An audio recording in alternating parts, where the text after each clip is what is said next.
No hej, to drugi odcinek z naszej wyprawy w góry. Tak jak pewnie widzicie, dzisiaj na tapetę bierzemy Śnieżkę, czyli najwyższy szczyt Sudetów, oraz będziemy zwiedzali tajemniczy zamek Czocha w nocy. I dla osób, które nie widziały pierwszego odcinka, serdecznie polecam do zapoznania się z nim, a dla osób, które widziały, zapraszam do oglądania drugiej części. Dzień dobry, witam ze szlaku. Dzisiaj wchodzimy na Śnieżkę. Wchodzimy szlakiem żółtym chyba. Wchodzimy szlakiem żółtym, tak? Czy niebieskim? Jesteś tutaj. A wchodzimy szlakiem żółtym czy niebieskim? To wchodzimy szlakiem żółtym. Będziemy przechodzili obok świątyni Wang, czyli XII-wiecznego kościołu, który był zbudowany na wzór łodzi wikińskiej. No i idziemy do niego, zobaczymy. Podobno bardzo fajna atrakcja podczas drogi na Śnieżkę. Pogoda taka w miarę ciepło, nie za gorąco, ale przyjemnie się idzie. Co, Marcinie?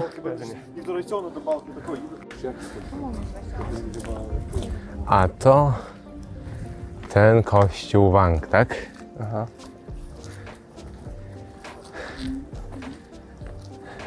Wszedłem do środka. Kościół Wang jest jednym z najstarszych drewnianych kościołów w Polsce. Został zbudowany w XII wieku w południowej Norwegii w miejscowości Vang. Służył on mieszkańcom Norwegii do XIX wieku, kiedy to kupił go król pruski Fryderyk Wilhelm IV. Kościół rozebrano i przetransportowano do Berlina, gdzie miał stanąć na Pawiej Wyspie. Jednak na prośby hrabiny Fryderyki z Bukowca król podarował go Karpaczowi. Dotarł on w Karkonosze w 1842 roku, a ponieważ znaczna część oryginalnych elementów kościoła nie nadawała się do użytku, budowlę należało odbudować, a przy okazji nieco ją zmieniono. Dodano m.in. kamienną wieżę chroniącą przed wiatrem. I co ciekawe, cała konstrukcja wykonana jest bez gwoździ. Wszystkie połączenia zrealizowano przy pomocy drewnianych złączy ciesielskich. Wyszliśmy właśnie z kościółka Wang i powiem wam szczerze, zawiedzony to mało powiedziane. Kościółek z zewnątrz dosyć ładny, natomiast wewnątrz nie wiem, czy was widać, bo chyba was widać. Opowiedzcie coś o kościele. No powiem tak, widzowie. Ogólnie kościół zwykły drewniany, ładny, ale czy warty zobaczenia? Nie wiem.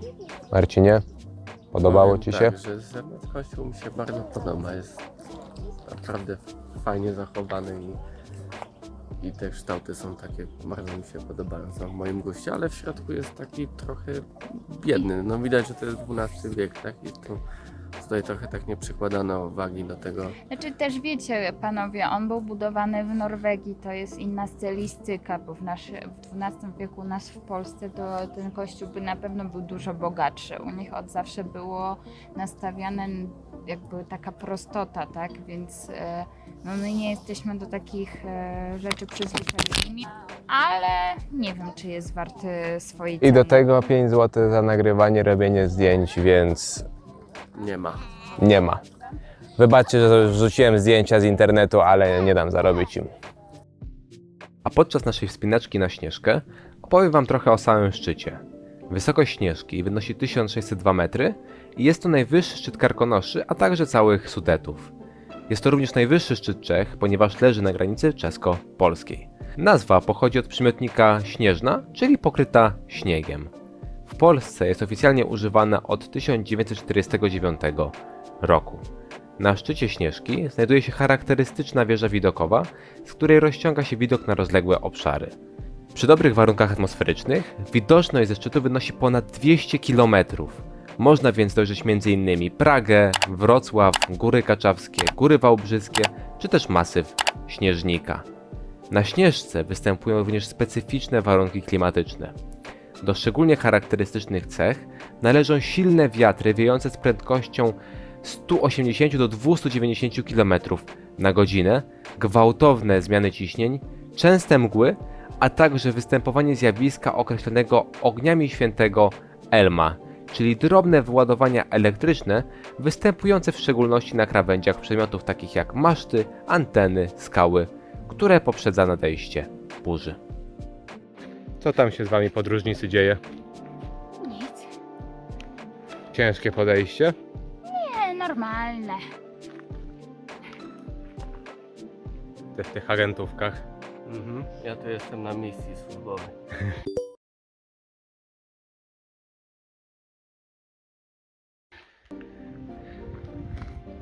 Prezes nam nie płaci, drodzy widzowie. Zgłaszamy to na wizji. Jeśli zobaczycie moje podwójne mrugnięcie, to znaczy ratujcie nas. To nieprawda. Idziemy sobie. Tak jak widzicie, w miarę przyjemna trasa. Kamyki mocno ułatwiają podróż na górę. Nasza aktualna wysokość to 1245. Coś chcesz powiedzieć? Spoko trasa, nie mogę się doczekać tych stawików, jeziorek, nie wiem jak to nazwać. Ale mam nadzieję, że zrobią podobne wrażenie jak Dolina Pięciu Stawów. Miejmy taką nadzieję. Idziemy. O, a teraz możecie zobaczyć Śnieżkę w oddali. Tam będziemy za jakiś czas. Bliżej nieokreślony, ale będziemy. Chcesz zdjęcie? Tak.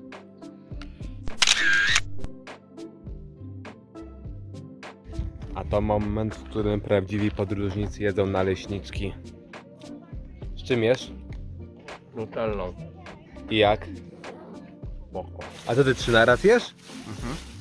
A, żeby nie tracić czasu. Jesteśmy przy wielkim kamyku. Kamyk się nazywa Słonecznik. Czy szczyt się nazywa Słonecznik? Kamień jak kamień. A, kamień jak kamień, jest duży.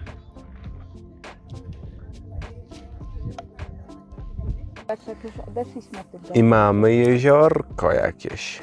Co to za jeziorko, Marcinie? To jest ten wielki staw. Wielki Staw. A tam po drugiej stronie Sędzimy. powinien być mały chyba. O ile się nie pomyliłem. No. O ile się nie pomyliłeś. Tam byliśmy przy tych kamulcach. Tak, to jest Słonecznik. Wielki Staw, czyli największe górskie jezioro Karkonoszy. Jego powierzchnia wynosi 8 hektarów, długość 640 metrów, a głębokość około 25 metrów.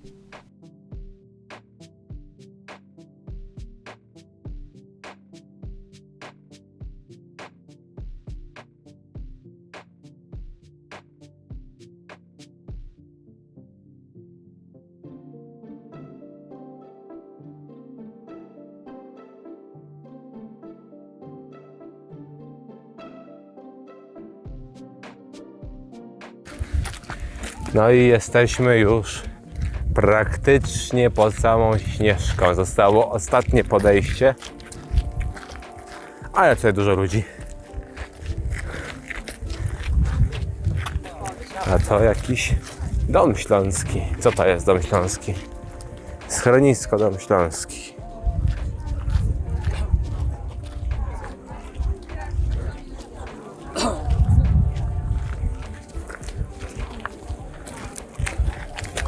Ale taką kiełbaską pachnie. A, chyba jest nawet robiona tam. Ciężkie podejście. Tutaj jest pod tą Śnieżkę.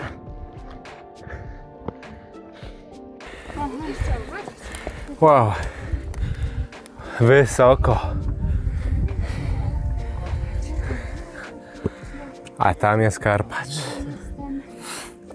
Dużo kamyków na tym podejściu. I generalnie w miarę chłodno, taki wiatr. A ja jeszcze nie ubrany, ale to zaraz się zmieni. I chyba widzimy się już ze Śnieżki. A ty się nie zabij przy okazji. Czemu nie? And here we are. Jesteśmy na Śnieżce. Jak Ci się podobała trasa? Panie agencie. Była w miarę łatwa. Na koniec się tylko tak stromo zrobiło. Ale daliśmy radę, jesteśmy. I możemy teraz podziwiać te piękne widoki, co? Czas na podziwianie widoku. Obserwatorium. Które jest chyba zamknięte. Aha. Zmieniamy. Bardzo ładny ten szczyt. Szkoda, że to obserwatorium zamknięte. Duży, szeroki. Piękny widok.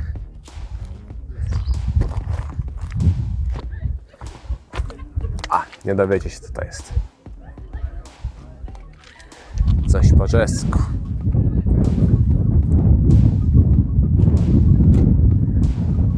Ale mocny wiatr w tym szczycie wieje, powiem wam szczerze. O, jakiś sklepik chyba. Akceptuję złotówki. Proszę, sklepik na szczycie. Śnieżki. Na takich widoczków warto było wejść, co Zuzu? Tak, słońce.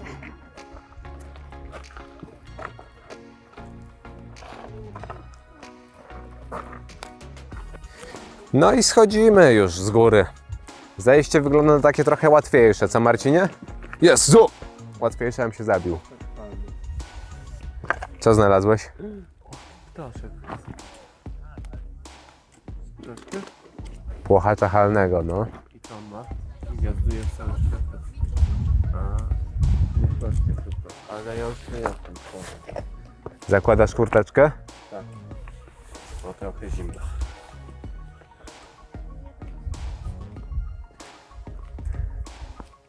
Zejście będzie przyjemne. Takie kamyczki to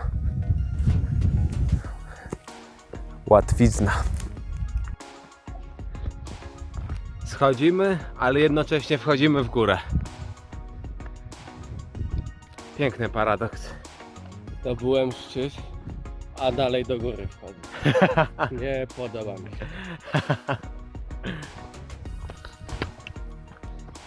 Ale bez tych ludzi ładniej tutaj przynajmniej.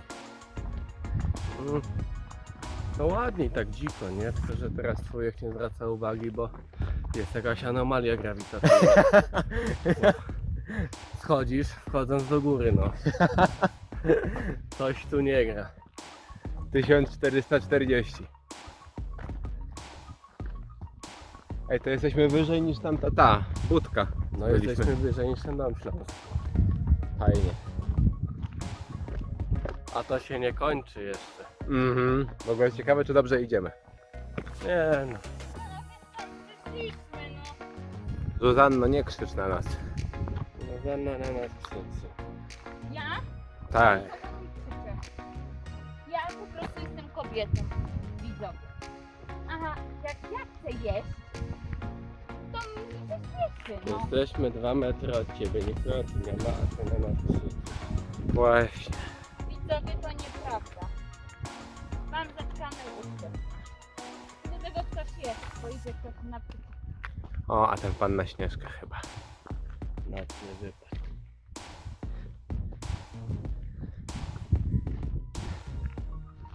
A teraz porobili jakieś parki narodowe i chodź se po kamykach. I to jest Jak? płatny, co? I to płatnie. Ale ta polana oddaje, co? Liczna jest.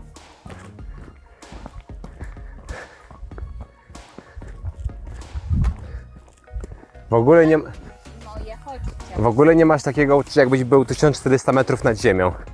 Na górze.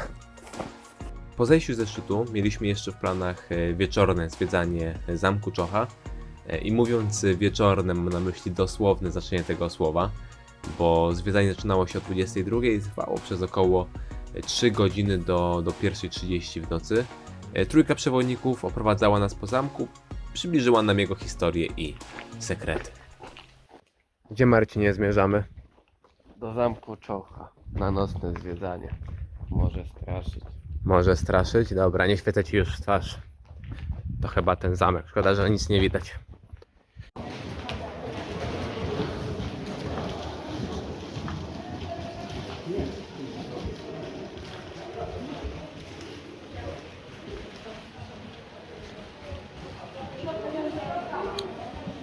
No ładna sala, ładna. Rycerska. Może być i rycerska. Wow, jadalnia.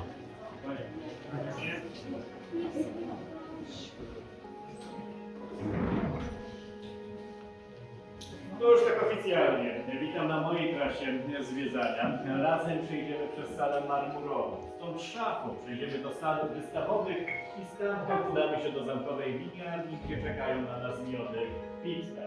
Na trasie zwiedzania skupimy się na okresie od roku 1909 do czasów obecnych, bo w 1909 roku zamek został kupiony przez ostatniego prywatnego właściciela. Był nim niemiecki przedsiębiorca Ernest Wieczor. Ernest zamek, ponieważ wierzył, że posiadanie takiej budowli pomoże mu w zdobyciu tytułu szlacheckiego. Chodziło o to fond przed. Jak drzwi? Tu. W domu by się takie przydały, co? Chowanego można byłoby się bawić. Widzimy, że za biblioteczką znajdują się schody. Kilkanaście stopni, takie małe BHP ode mnie. Na schody uważamy. Jesteś deszyfrantem? Co? Deszyfrujesz tutaj? Nie. O, to od tego pytam. Halo? Halo, zajmuje się pan deszyfrowaniem?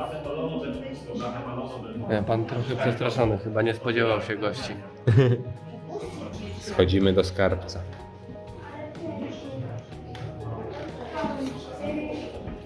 Pieniądze są zawsze ciekawe.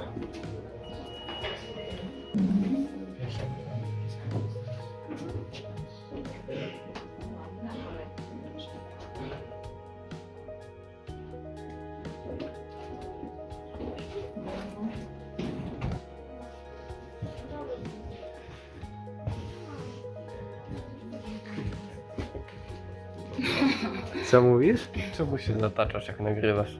Czemu masz całą czerwoną twarz?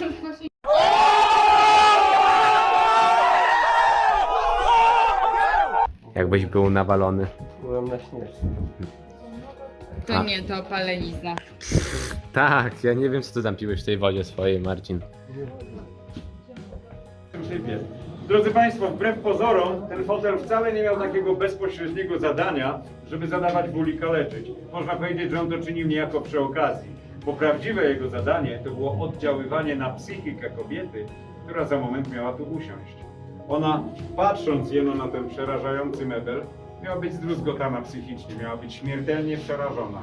Miała szybko przyznać się do winy i w efekcie spłonąć na stosie. A w myśl ówczesnych przekonań, albo dokonała żywota na nim. W myśl ówczesnych przekonań kobieta owa płynęła na stosie dla własnego dobra, to znaczy dla dobra własnej duszy, bo tylko ogień mógł wypalić grzech, któremu się poddała. Tak więc, szanowni Państwo, stosy płonęły przez setki lat, a na nich bardzo często niewinne niestety kobiety. Wszędzie tam, gdzie egzekucje, wszędzie tam winno być miejsce, w którym owych egzekucji dokonywano. Zamek Czocha też miał takie miejsce straceń. To była zamkowa szubienica. Jednakże znajdowała się ona poza obrębem zamkowych murów. To chyba zrozumiałe, bo chyba rzadko kto chciałby mieć taki przybytek w tym miejscu, w którym mieszka. Tu jednak mieszkano, tak więc zamkowa szubienica stanęła na wzgórzu niespełna 2 km stąd, w dzisiejszej miejscowości Złotniki. Witamy w dniu kolejnym, Przedostatnim. Wczoraj atrakcja w postaci wejścia na Śnieżkę i zamku Czocha. Jak Ci się podobały? Śnieżka mi się bardzo podobała. Tobie może powrót trochę No, niekoniecznie. ja miałem problemy z powrotem, ale może nie zagłębiajmy się w szczegóły. Szliśmy bardzo powoli, jak chodziliśmy i to nie ze względu na trudność trasy, tak to ujmijmy. Tak, i zamek Czocha już byliśmy trochę zmęczeni, ale pan Wojtek nadrobił, było bardzo śmiesznie, także Fajna atrakcja, chociaż do późna, bo chyba do 1:30 całe przedstawienie tak, troszkę trwało. dłużej chyba. No, Zuzanno, Co powie? podobało Ci się wczoraj? Jak Ci się podobały atrakcje? Mi się bardzo podobały. Fajnie nam się pogoda trafiła, widzowie, bo tak jak dzisiaj jest ponad 30 stopni, to nie wiem, czy byśmy dali radę. A wczoraj fajnie się wchodziło. A zamek Czocha bardzo mi się podobał, tak jak już Marcin wspomniał. Pan Wojciech rewelacyjny. No i a co, za długo było czy nie dla ciebie? Bo dosyć późno się kończyło całe to. Wiesz co, nie, myślę, że też trochę inaczej byśmy to odbierali, jakbyśmy nie spędzili najpierw 10 godzin na szlaku, a następnie jechali głodni tak naprawdę. No bo to nie mieliśmy czasu zjeść nawet. Tak, bo zamek Czocha jest od Karpacza oddalony aż godzinę jazdy, więc trochę nam zajęło, ale mi się bardzo podobało.